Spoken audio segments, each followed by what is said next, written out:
இனிமே கண்ணை மூடிட்டு கடலை எண்ணெய் வாங்கலாம். ஏன்னா மந்த்ரா கடலை எண்ணெய் இதயத்தின் தயாரிப்பு. 3 ஆண்டுகளுக்கு முன்பாகவே 4 வருஷம் இருக்கும்.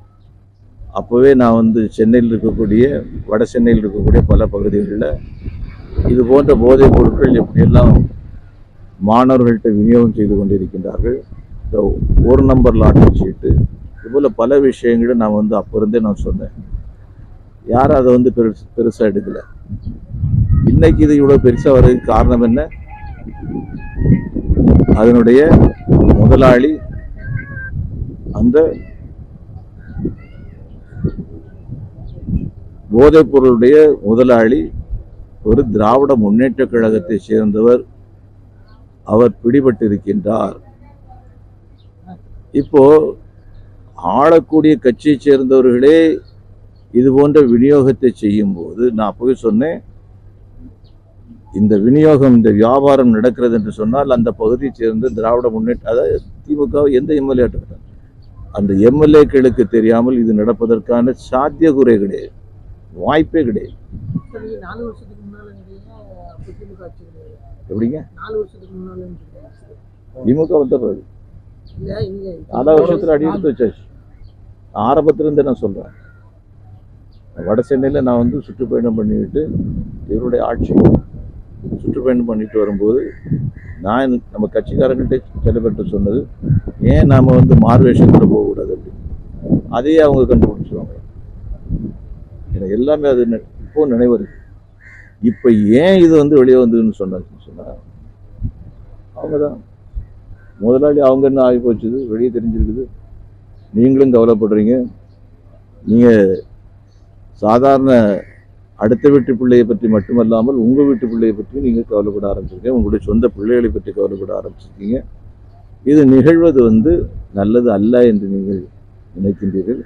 அப்போ தமிழ்நாட்டில் இருக்கக்கூடிய ஏறக்குறைய 8 கோடி தமிழர்களும் இன்னைக்கு அச்சப்பட ஆரம்பித்திருக்கின்றார்கள். இதன் மூலமாக தங்களுடைய குழந்தைகள் பாதிக்கப்படுவார்கள் என்கின்ற உணர்வு வர ஆரம்பிச்சிருக்குது. நீங்கள் பர்சனலாக நீங்கள் பாதிக்கப்படுவதாக நீங்கள் உணர்கிறீர்கள். அதனால் இந்த விஷயம் இன்னைக்கு கன்னியாகுமரியினுடைய கனிம வளங்கள் கடத்தப்பட்டு கொண்டிருக்கின்றன. ஆயிரக்கணக்கான டாரஸ் லாரிகள் போய்கொண்டிருக்குது. 700க்கும் மேற்பட்ட டாரஸ் லாரிகள் பினாமி பேரில் இயங்கிக் கொண்டிருக்கிறது. இதையெல்லாம் தடுக்க வேண்டிய பொறுப்பில் இருக்கக்கூடிய அந்த பாராளுமன்றத்தினுடைய உறுப்பினர் அதை பற்றி கவலைப்படல. அங்கே இருக்கக்கூடிய அமைச்சர் மனோ தங்கராஜ் அவர்கள் அதை பற்றி கவலைப்படல. திரும்ப திரும்ப நாம் இதை பேசிக்கிட்டே இருக்கோம்.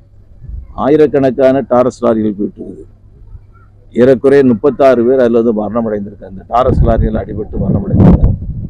பல ஜாதிகளைச் சேர்ந்தவர்கள், பெரும்பாலும் கிறிஸ்தவர்கள் மரணமடைந்திருக்கிறார்கள். ஒரு இரங்கல் செய்தி கூட கிடையாது, ஒரு இழப்பீடு கூட கிடையாது, ஒன்றுமே கிடையாது. அப்போ மலையே போகுது, நீங்கள் அரிசி போகுதுன்னு சொல்கிறீங்க. இது அரிசி இன்னைக்கா போகுது? அரிசி எண்ணெயிலிருந்து போக ஆரம்பிச்சுது. அரிசி எண்ணெயிலிருந்து போக ஆரம்பிச்சுன்னு சொன்னால் 67 என்னைக்கு இவர்கள் ஆட்சிக்கு வந்தார்களோ அன்று துவங்கி இவருடைய ஆட்சி காலத்துல எல்லாம் இங்கிருந்து கடத்திட்டு இருக்காங்க. அதில் வியப்பதற்கு ஒன்றும் இல்லை. தடுக்கப்பட வேண்டிய விஷயம், தடுத்தாக வேண்டும். தமிழகத்தில் இருக்கக்கூடிய மக்களுக்கு சரியான முறையில் உணவு கிடையாது. இங்கேருந்து அரிசி போகுது, மலையை உடைச்சி கொண்டு போயிடுறாங்க.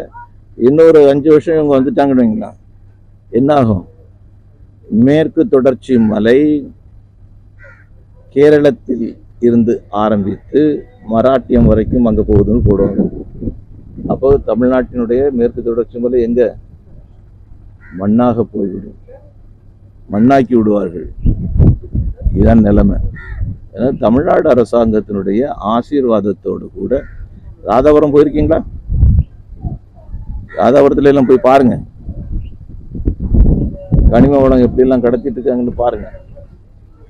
கேரளாவில் ஒரு பாறையை உடைக்க விட மாட்டாங்க, தலையை உடைச்சிடுவாங்க. கேரளாவில் ஒரு பாறையை கூட உடைக்க விட மாட்டாங்க, தொலைச்சிடுவாங்க. அவங்க அவ்வளோ கவனமாக இருக்கிறாங்க. அங்கேருந்து என்ன தெரியுமா வருது? இங்கேருந்து கனிம வளம் போகுது, மலையை கடத்தி கொண்டு போகிறான். அங்கேருந்து என்ன வருதுன்னு சொன்னால் கோழி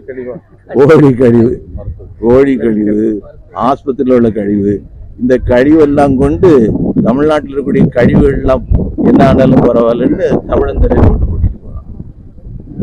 கேட்கறதுக்கு அது கிடையாது, இதெல்லாம் கேட்கறதுக்கு ஆள் கிடையாது.